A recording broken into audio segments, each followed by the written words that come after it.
Now, on 105.9 FM and streaming worldwide on the WMAL app, O'Connor and Company. WMAL. 7:07 now on O'Connor and Company. Thanks for tuning in to this Friday extravaganza. As we wrap up a busy week, we try to clean up the storm damage from last night, and we get ready for a big heat wave. Patrice Onwuka, thanks for being here. Absolutely. Happy Friday, everybody.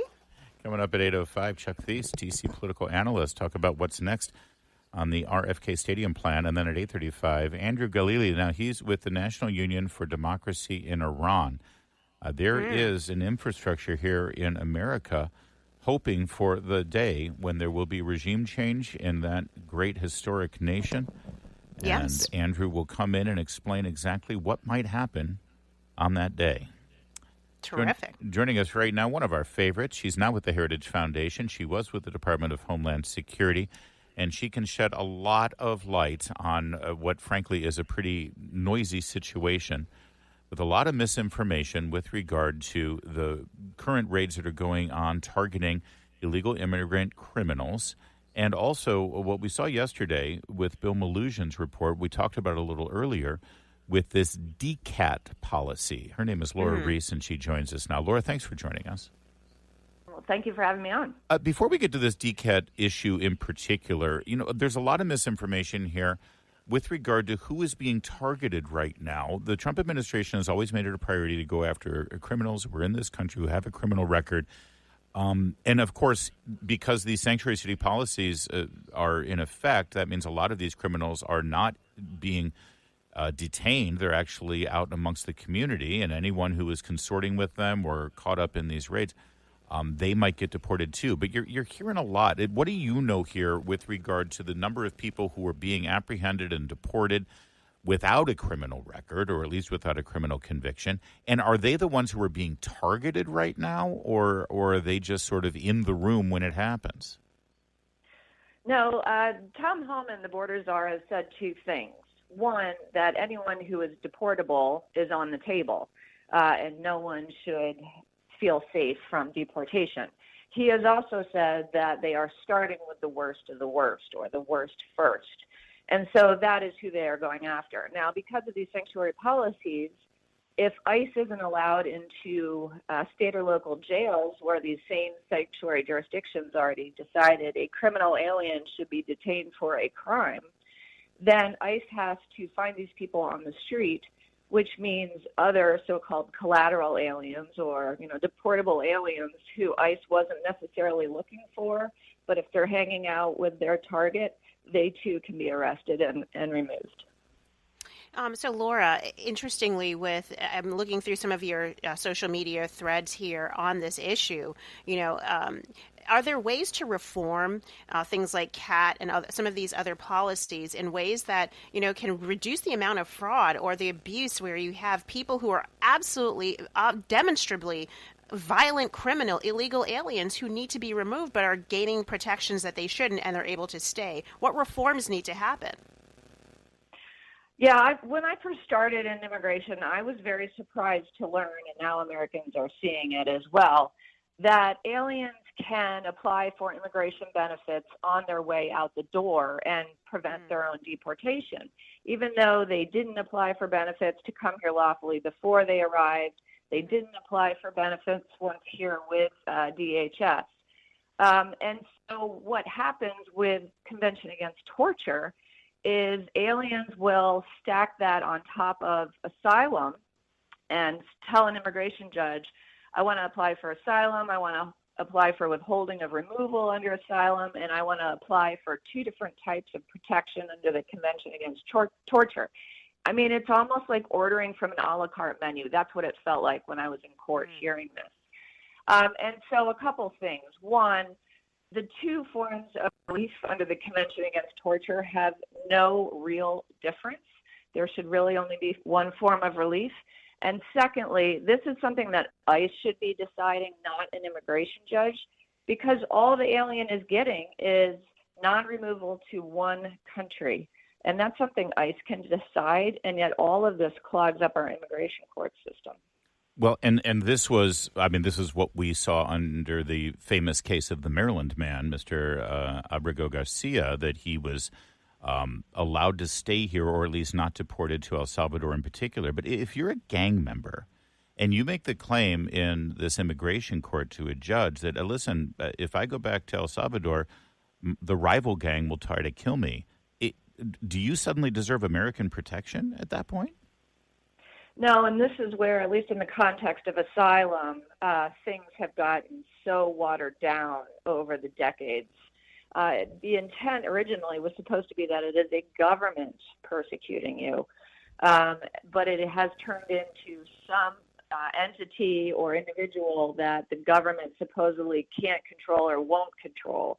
And so the argument has been, well, a government can't control this rival gang or won't control them. Therefore, you too can get asylum. I mean, we've gone far astray from the original intent of these documents. Let me ask you in this case, and we're real fast, I'll play a little bit of Bill Malusian's report in case people missed us discussing it earlier in the morning. ICE wasn't aware at the time of his arrest, but in the final days of the Biden administration, on December 18th, the BIA, or Board of Immigration Appeals, under the Biden Department of Justice, granted Guevara a relief known as DCAT, meaning deferred removal under the Convention Against Torture.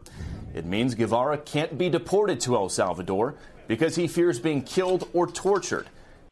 Let's sheds a little light on this. Is it possible that when he says, I'll be tortured, does that mean if you send me back to El Salvador, they're going to throw me in jail, the prison, and that prison they're constituting as torture because it's a harsher prison than maybe some of the club feds we've got here in America? Yeah, this case is baffling. It's supposed to be severe pain or suffering intentionally inflicted by a public official. El Salvador signed the Convention Against Torture, by the way. And also the most recent 2023 Human Rights Report by the State Department on El Salvador does not talk about the famous CCOT prison in El Salvador. So the State Department's own report defies this ruling by the Board of Immigration Appeals. So ICE could send him to a third country, or the Secretary of State could get diplomatic assurance from El Salvador that this individual would not be tortured, which would then overcome this very limited relief he has right now. Lora, we're seeing the left kind of turn the bad guys away from the illegal immigrants and towards ICE agents, and now calling for them to no longer wear masks. What's the likelihood that would ever pass muster? And what is the rationale that they even that ICE has for continuing to wear masks, other than just their protection of their identity, which is still pretty important? Well, ICE agents are being attacked and they're being doxxed, so they are wearing masks for their own protection and for their family's protection. The left right now, Senator Padilla and others, are demanding that ICE not be masked, but are perfectly comfortable with their attackers wearing masks, whether that's Antifa or other radical leftist groups. ICE is traveling in more cars. They are wearing uniforms. They're wearing patches, etc.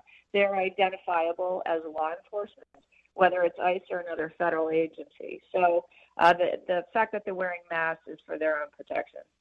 And if for some reason a citizen or even someone who's being apprehended because they're in the country illegally, if they believe that officer has acted in some way that it violates their rights or is criminal behavior, is there a way to track that? Because I'm assuming they're not covering their badge number. I mean, there are protocols in place when someone is operating under the color of authority in the federal government to be able to identify individuals, whether they're wearing a mask or not, aren't there?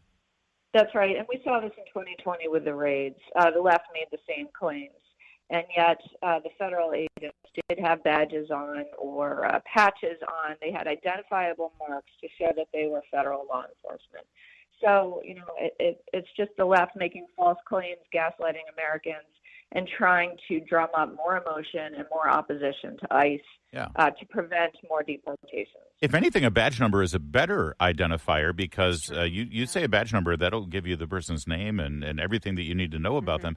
If you're just looking at their face, I mean, that's not as good a an identifying characteristic, is it? I mean, you go to a police sketch artist or something and say, he looked like this, right? Right, nor is it relevant. I mean, right. you just need to know that this is law enforcement. And, the agents are reflecting that. I think they just think, well, it looks scary. It looks scary and it doesn't look right, but as soon as it's explained, it makes perfect sense. Lora Ries, always appreciate you bringing facts to the table rather than hysteria, as we're seeing on cable news right now. Thanks, Laura. Thanks, Larry and Patrice. WMAL, making sense of the news. Live from the Home Paramount Pest Control Studios. Home Paramount, the leader in pest control since 1939. Patrice, these are not good days to be a Democrat. They're in disarray in terms of lack of leadership and effectiveness. Yes. They are resulting to people are jumping ship. Yeah, and you're going independent. And you're sort of resorting to these activist groups who coordinate these ridiculous No Kings marches, which, by the way, cost a lot of money, and that's money that you're not going to be able to use later. You want those groups to be able to fund campaigns or get out the vote efforts. And, hey, we spent a lot of money on the No Kings protest. And, of course, the No Kings protest was literally about nothing other than the same thing they've been about for the last 10 years, which is opposing Donald Trump. But they can't tell voters what they're for. That's not good. But now it gets even worse. The DNC itself, not just Democrats, not just politicians, not just, elected officials, but the DNC infrastructure is going broke. They're in chaos right now, and even the New York Times is reporting on it. The new leader, Ken Martin, has been in the job for about 5 months, and as they put it, he's plagued by infighting, drop-in big donations, and there's alarms from Democrats trying to win back power that this guy and this DNC ain't going to cut it. Their financial situation is so bleak that they're now discussing whether they need to borrow money this year to just keep paying the bills because the donors they have lost faith in the DNC to be able to get the job done. Meanwhile, the RNC, I think, is sitting on something like $60 million in reserves going into next year. So things can change quickly. I remember when the Republicans were in bad shape, too, after the 2010 midterms and going into 2012. Reince Priebus and Sean Spicer were able to turn it around quickly, but I don't see the bench there at the DNC with the tools capable to get it done. It's so interesting what's the DNC is falling apart from the inside. Rufus Gifford, according to this article, who served as the finance chairman of Kamala Harris's 2024 campaign and maintains relationships with top donors, suggested that Democrats were being sent the wrong message at a time when they're desperately looking to fight and for leadership. What we're seeing is headline after headline of incompetence and infighting. And I think that a real problem is not just for the DNC, but for the larger Democratic brand, he said. Yeah. The funny thing is, I still don't think they fully comprehend how off they are from the electorate. This is not just about their branding, their message, and even the messagers themselves. This is about what the policy stands they're willing to take, to the hills they're willing to die on, and the positions they're willing to take. I mean, they are extreme on abortion. They are extreme when it comes to children's bodies. They're extreme when it comes to sports. They're extreme when it comes to immigration. These are fundamental party platform and movement positions that they have embraced. They are extreme in protecting rapists, human traffickers, child molesters, and murderers who are here illegally. And they're ignoring that and just saying, oh, well, we don't have the right messengers. We have people leaving, and it's incompetence and infighting. But they don't recognize that even if everybody was singing from the same song sheet with a kumbaya holding hands, they have still moved too far to where most Americans are. You are correct. As long as their leadership can't answer a simple question, and I'll keep throwing it out there, I'd love for someone to answer it on the Democrat side. Can a man get pregnant? Yes or no? Just give us a straight yes or no. Can a man get pregnant? And they can't answer that. That tells you that the message is the problem. By the way, Ken Martin, the chairman of the DNC, who's overseeing this complete collapse, they hired him 5 months ago for $300,000 a year. They just gave him a raise. Just got an extra $50,000 a year. Well, spend it while you got it, Ken, because your days are numbered, it appears. 7:23. All right, both Obamas, Michelle and Barack, are back, and they've had a lot to say. You won't believe it. Stay with us. It's O'Connor and Company at 7:30. WMAL-FM, Woodbridge, Washington, a Cumulus media station. Making sense of the news. News Talk 105.9. News now. Now on 105.9 FM and streaming worldwide on the WMAL app. O'Connor and Company. 7:37 now as we keep plodding through our crazy news cycle this Friday morning in your nation's capital. Summer solstice, by the way. Happy longest day of the year. That's a good thing. It's going to be beautiful. It's going to be sunny, clear skies, no rain, no storms. I mean, if you're going to pick a day to have the longest day, this is the day, right? Well, in Janet Jackson's words, it's time for a getaway. Let's do an escapade, Larry, on this Friday. You spend way too much time listening to the bumper music. And by the way, this is a great song. Shelton spends way too much time picking the music for you, knowing that you'll get excited about it. This song, I was dancing to this song before you were born, young lady. I know you were, but well, no, this is what 90s. Like I was alive. I don't want to know. Just leave it there. Coming up at 8:05, Chuck Thies will join us on the RFK Stadium plan, and then at 8:35, Andrew Galili. He is with the National Union for Democracy in Iran. He's ready for regime change, and he's ready to help fix that country. That's all coming up. Patrice, good morning. Yes, good morning. Happy Friday. Well, he's back. He emerged. He came out from his hole. He saw his shadow, decided to stick around. Of course, I'm talking about former President Barack Obama. He's seen enough. It's time for him to talk. And I got to hand it to him. Instead of going on some bro podcast, and trying to pretend like he's a normal dude and talk to Joe Rogan or something, he went exactly where he belongs and where he's comfortable. He went to one of those think tank, academic, navel-gazing, sit and talk and not be challenged about anything kind of, fawning propaganda events. It's called the Connecticut Forum. Oh, yes, that sounds very ritzy. The Connecticut Forum. And he made the case during these rumors. There's lots of things to talk about. But he specifically made the case basically for censorship, for government-controlled Orwellian Bureau of Misinformation style of gatekeepers on social media. Here, take a listen. But facts are important.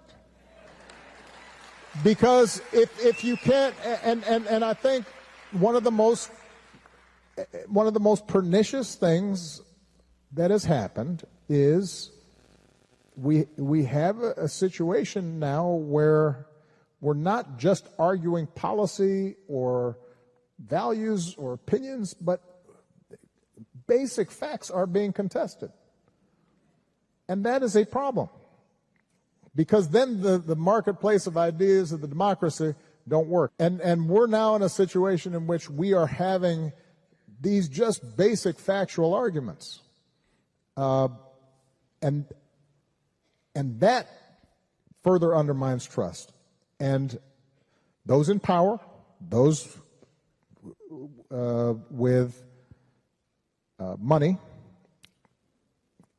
exploit that space in which nobody knows what's true. Vladimir Putin. He goes immediately to Putin.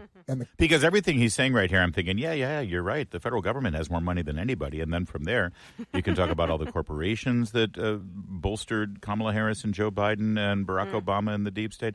You can talk about George Soros and all of the NGOs that got funded partially through government money and tax dollars through USAID. But no, he's searching for an example, and it's Putin. It's Putin. Russian disinformation. Yeah, Putin, the guy that he mocked when Mitt Romney said Putin was a threat, he mocked him in the debate. He did. See, this is the problem here. I'll let him finish and then we'll get into it because his thing is, this isn't about politics or opinion. They're just arguing about basic facts. See, in 2012 on that debate stage to Barack Obama, it was a fact that Russia was not a threat. It was a fact that there was no threat from Vladimir Putin. So he said to Mitt Romney, oh, the 80s are calling, they want your foreign policy back. He was wrong. But to him, it was a fact. And he would then enforce those facts with government strength, which we'll get to in a moment. KGB had a saying that was then adopted proudly by Steve Bannon, which was, if you want propaganda to be effective, you don't have to convince people that what you are saying is true. You just have to flood the zone with so much poop. They used a different word, but you have to flood the zone with so much untruth constantly that at some point people don't believe anything. The lack of self-awareness and self-reflection for this man to sit up here and say something like this, and the fact that this is why he does, if he was on Joe Rogan or some other podcast, they'd say, hold on, dude. I remember you selling Obamacare to all of us. You talk about flooding the zone with a bunch of poop. I'm sorry, you declared it a fact that if you like your insurance, you can keep your insurance. You can keep it, yeah. But there's more, but I'd love for you to jump in here, too, because I could do an hour on this.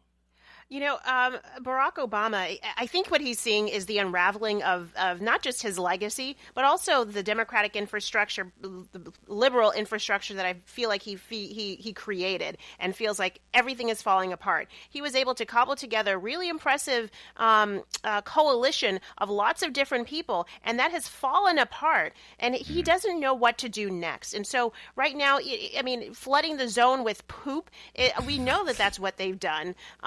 Hopefully I didn't get in any trouble saying that. I'm just repeating what he said. But flooding the zone we know is a tactic. But it's more than that. I think he can't wrap his mind around the fact that he was once someone who was so popular with so many people, and all of that has disappeared. And in fact, now you have a president who is probably more popular, particularly with minorities and demographics, not more popular than Barack Obama, but more popular than Obama believes he should be. Right. And the infrastructure, we talked about the DNC going broke right now. So many facets have fallen apart, and I don't think he knows how to address it, and he's trying to deflect. Well, and every time he has succeeded and coasted to victory, and he has pretty much coasted to victory his entire life electorally, politically, he has faced minimal opposition. And he is used to having a monopoly on the news and information. Every single time he ran for president, he had a media that was so pliant and so fawning and loved him so much that they never challenged him on a thing. And now, to have voices that actually challenge him, he can't stand it. And so what's his solution? Well, you hear it in a moment. His solution is to have the government regulate what can be said, especially on social media. We'll get to that in just a moment. It's 7:44. WMAL's Vince Colonnese, weekdays at noon on 105.9 WMAL, making sense of the news. More on this speech from Barack Obama, or this back and forth that he had here. And he always, this is classic Obama. He sets up his opponents as straw men, right? Your opponent, if you're an opponent of Barack Obama, you're a propagandist, right? And you're stealing from Stalin and Lenin's tactics, right? But all Obama's saying is, hey, facts are facts, and we can't have a diversity of facts. We can have our opinions, and we can fight about that. But facts, you can't change that. But understand what facts Barack Obama has believed in the past. Very recently, men can get pregnant, and gender is fluid, and there's no such thing as just binary men and women, right? The laptop was Russian disinformation. The COVID jab will keep you from getting sick. Masks are highly effective. The virus didn't come from the Wuhan lab. He said Joe Biden was sharp as a tack. Patrice, during the last presidential campaign at a rally, he repeated the very fine people Charlottesville hoax. Yes, he did. Line. Yes, he did. That has been debunked by every possible fact-checking, left-wing liberal fact-checkers. But he repeated it. So this is a guy who wants to say, listen, facts are facts. And then he wants the government to enforce the facts. He wants the government or people the government he chooses to determine what is a fact and what is not a fact. That is straight out of 1984. Listen. Part of what we're going to have to do is to start experimenting with new forms of journalism and how do we use social media in ways that reaffirm facts, separate facts from opinion. We want diversity of opinion. We don't want diversity of fact. By the way, it will require some government, I believe, some government regulatory constraints. This guy and his party and his ideology have a near monopoly on information, on content, on media, from the news media to the newspapers to broadcasts to pop culture to Hollywood to the music industry to academia and every college and university except for freaking Hillsdale and Liberty. They corner the market, even the sports organizations. And he can't stand that anyone is out there. The second there is an opposing viewpoint out there, it immediately gains traction, even the smallest ways. Even little AM radio, boys and girls, ends up having a powerful platform. Why? Because we're different. And we're actually providing a different perspective on these things, and he can't stand it. Tell me you're an authoritarian without telling me you're an authoritarian. What's interesting is we've heard similar arguments by Hillary Clinton recently, who talked about creating some sort of board to manage voices and information online. Under the Biden administration, they tried to erect these regulatory boards, word czars, for lack of a better term. The Ministry of Truth with Mary Poppins. So Orwellian. That's what they've created because they want to control what the facts are. If you can control what the facts are, then you can say, oh, yes, we only go by the facts, not by opinions. Well, they want the facts. The laptop from hell, for them, is not a fact. And so they want to be able to control that.